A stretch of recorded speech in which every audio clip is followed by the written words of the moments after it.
Muy buenas, hoy nos encontramos en Suiza, en el laboratorio científico más grande del mundo. Bajo nuestros pies se esconde un anillo de más de 27 kilómetros de circunferencia, el acelerador de partículas más potente jamás construido, el Gran Colisionador de Hadrones. Hoy vamos a descubrir cómo funciona desde dentro. Imanes superconductores que controlan las partículas, el centro donde se almacenan todos los datos y los aceleradores que han permitido uno de los descubrimientos más importantes de la historia de la humanidad, el bosón de Higgs. Acompañadnos a visitar el centro del CERN.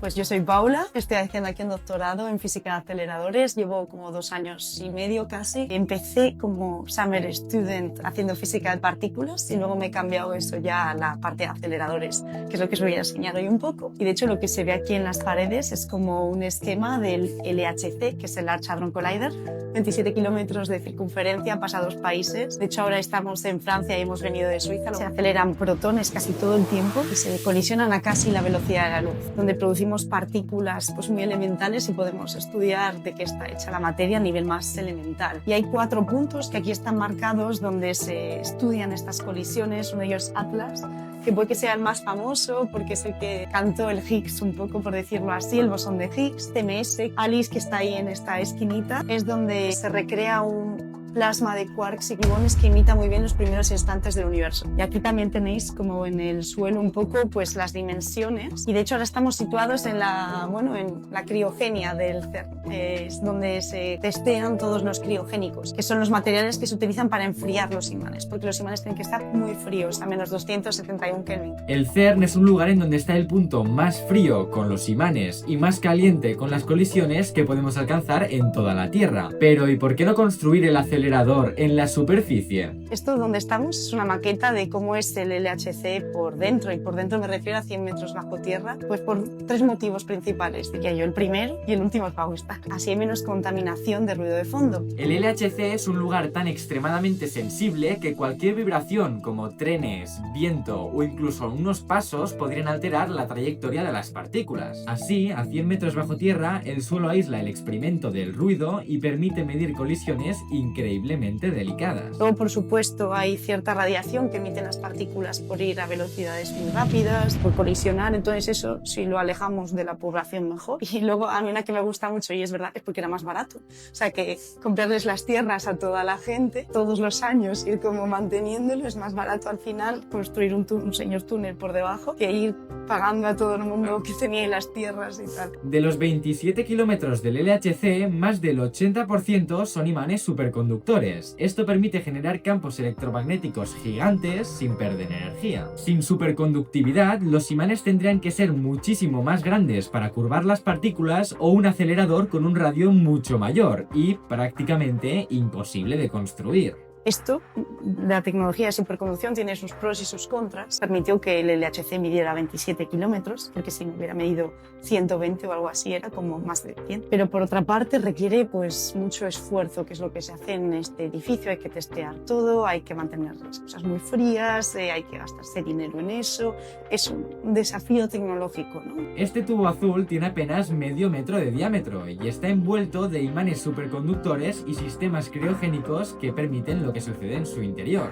Esto es como lo que hay por dentro de un imán. Por dentro podemos ver como, si ves que hay como 2 tubos, por ahí sería donde van las partículas en un haz y las partículas en otro, estos de abajo. Vale. Y es súper fino por donde irían las partículas, se ve como un mini alambre, así más o menos sería. Y luego pues las otras cosas es por donde se refrigera el material, donde llegan distintos gases. Se suele utilizar helio. Se utiliza helio porque es el único elemento de la tabla periódica que tan cerca del cero absoluto no se congela y permite que los imanes sean imanes superconductores. Cada imán como este es capaz de acelerar los protones a casi la velocidad de la luz. Y lo más increíble es que pueden llegar a una temperatura menor a la del espacio, a menos 271 grados Celsius. Y luego esto, por ejemplo, es una parte que es como más flexible, que se ven aquí en los muelles. Hay un proceso de contracción. Tenemos aquí temperatura ambiente y ahí dentro pues tiene que haber 2 Kelvin. Entonces, cuando se cambia la temperatura, pues también cambian las longitudes en 27 kilómetros hasta 80 metros, me parece que hay de contracción. Entonces, por eso se meten estas estructuras flexibles. Luego, por fuera también está todo el sistema eléctrico para alimentar las cavidades de radiofrecuencia que se utilizan para acelerar. Los campos magnéticos curvan las partículas y las dirigen,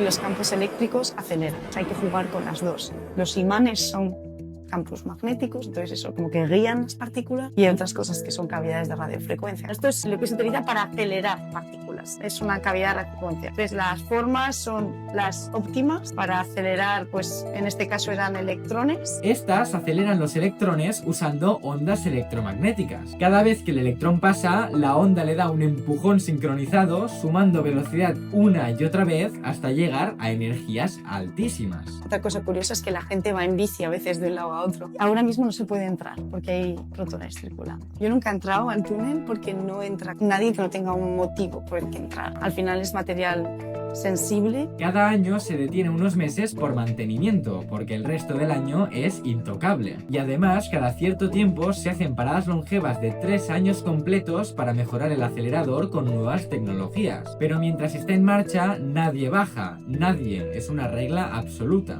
O sea, para empezar, cualquier partícula cargada que esté en una trayectoria circular emite una cosa que se llama radiación sincrotrón. Esta radiación de sincrotrón es luz de alta energía, y no es bueno que nadie la tenga, pero como que nadie baja, no hay de qué preocuparse. A lo que sí que afecta es a los materiales. Esto, claro, ¿a quién afecta más? Como no hay gente, suele afectar a la maquinaria. Tiene que estar todo bastante pues, protegido con materiales que puedan absorber esta radiación. Mirad, hay veces que las partículas, por lo que sea, se pueden desviar un poco del haz. Y de hecho esto pasa porque no todas las partículas tienen exactamente la misma energía, el mismo momento. Entonces, si tienen una energía un poco distinta, tienen un radio un poco distinto y la trayectoria empieza a cambiar un poco. Puede desviarse, y si se desvía y da al acelerador, es un protón incidiendo muy rápido y uno, pero imagínate que tienes más, eso puede pues, quemar el imán, y imagínate que una persona también, bueno, fatal. Pero están hechos los aceleradores para que esto no ocurra. Se tragan esas partículas un poco más rebeldes rápido antes de que haya un problema.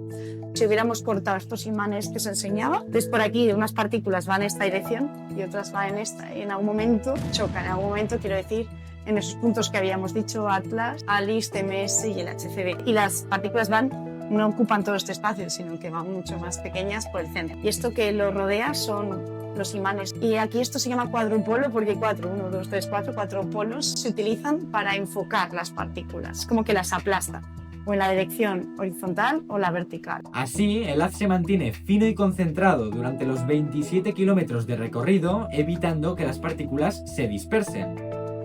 Por aquí pasa el protón, Sí. que porque normalmente se hacen protones, pero es más fácil que un electrón, ¿verdad? Los protones lo que nos dan es más energía, ¿vale? Porque los protones son más pesados que los electrones, entonces acelerando protones logramos colisiones más energéticas.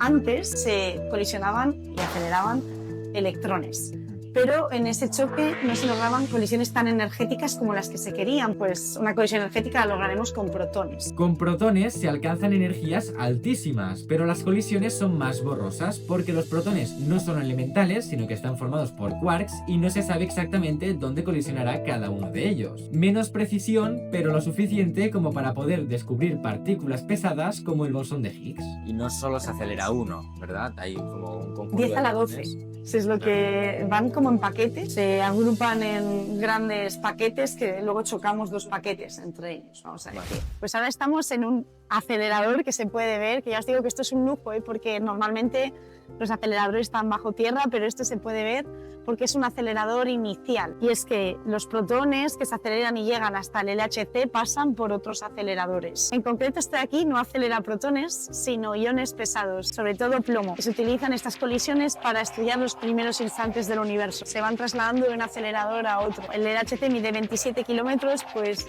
llegar de un lado a otro hay que mover los protones bastante. Se puede ver y a mí me encanta porque está al lado de mi oficina. Tengo la oficina como a nada. Es un lujo tener un acelerador. Cuando aquí se están acelerando iones de plomo, ¿aquí no se puede estar o sí que se puede visitar? Aquí arriba, como siempre, estamos, digamos, más a salvo, ¿no? Porque la radiación sincrotrón es el plano longitudinal. No es la única radiación que hay otras, pero cuando te pones en altura no tienes ningún tipo de irradiación, por eso aquí sí que se puede estar. Nosotros estamos bien. Aún así llevo un dosímetro para medirlo, como siempre, pero marca cero. Todo el rato colisionando, todo el rato. No, se prepara el acelerador para que empiecen a colisionar, se están acelerando los protones. Yo pensé que tardaría muy poco y tarda entre 20 minutos y 1 hora y algo. Casi 1 hora para acelerar para acelerarlos, para preparar la energía, eso es.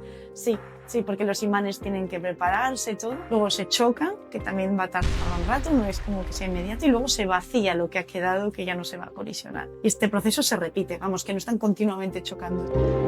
¿Cómo se introducen esas partículas dentro del acelerador? Es decir, ¿cuál es el primer punto inicial para empezar a acelerar las partículas? Por ejemplo, los protones se sacan del átomo de hidrógeno molecular, o sea, de H2. Realmente hay una botella de hidrógeno que es barato, además, primero separamos H2 en Hs y luego quitamos esos electrones y nos quedamos solo con los protones y ahí ya empieza. Y yo como física, de hecho, siempre digo que trabajo en un electromagnetismo relativista, porque claro, van a casi la velocidad de la luz. La velocidad muy rápido ya van a ultrarrelativistas. Este es el punto de partida del viaje, una de las fases iniciales antes de llegar al LHC. Y gracias a todo este viaje, en 2012 se descubrió una de las partículas más importantes de la física, el bosón de Higgs. De todas las cosas que se han descubierto, el bosón de Higgs ha sido la más importante y no lo creo solo yo, sino que es algo así bastante popular. En el modelo estándar, que es lo que utilizamos para entender lo más fundamental, lo más pequeño, es la pieza central. Da sentido a por qué las partículas tienen masa. Y que, oye, no se veía,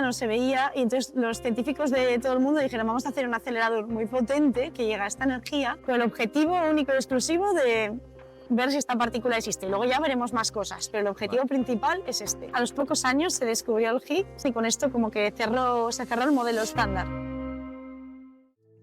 Cada vez que los protones colisionan en el LHC, generan muchos más datos de los que produciríamos descargando miles de películas al instante, y todos se procesan aquí. Hay una colisión cada 25 nanosegundos, o sea que imagínate todos los datos que se producen, hay demasiados datos y no podemos almacenarlos todos en el mismo sitio. ¿Y a dónde se distribuyen? Bueno, pues a otros países que también los utilizan, y este es el central.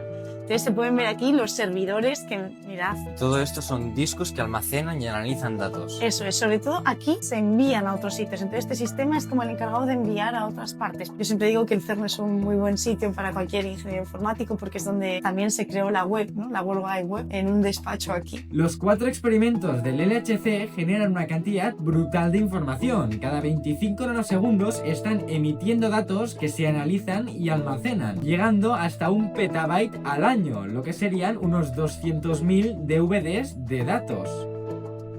El LHC tiene planes de futuro bastante diferentes a los de ahora, ¿cierto? Hay otro acelerador que se está planteando construir en los próximos años. ¿Cómo funciona eso? Eso siempre digo yo, el LHC caduca. No va a vivir para siempre, todavía quedan unos años del LHC. En 2040 ya se va a parar del todo. Hay planes de futuros aceleradores. No está 100% fijo qué se va a hacer, pero el que mejor pinta es el FCC, Future Circular Collider. Va a ser un bicho de 100 metros que va por debajo del lago. Nos da como poder de descubrir partículas más pesadas. A lo mejor se hace y a lo mejor no. Lo estamos decidiendo ahora. A eso me dedico yo. Yo estoy metida en la simulación de estos aceleradores, cómo irían las partículas, qué pérdidas habría, cuáles no. Y oye, saldrán las noticias en poco que hace unos años, pero sí. Muchas gracias a todos por la visita para el CERN y si os interesan más vídeos del CERN, yo también tengo aquí mi canal, Paula Desiré, en TikTok y en Instagram y nada. Muchas gracias por la visita, Paula. Gracias a ti.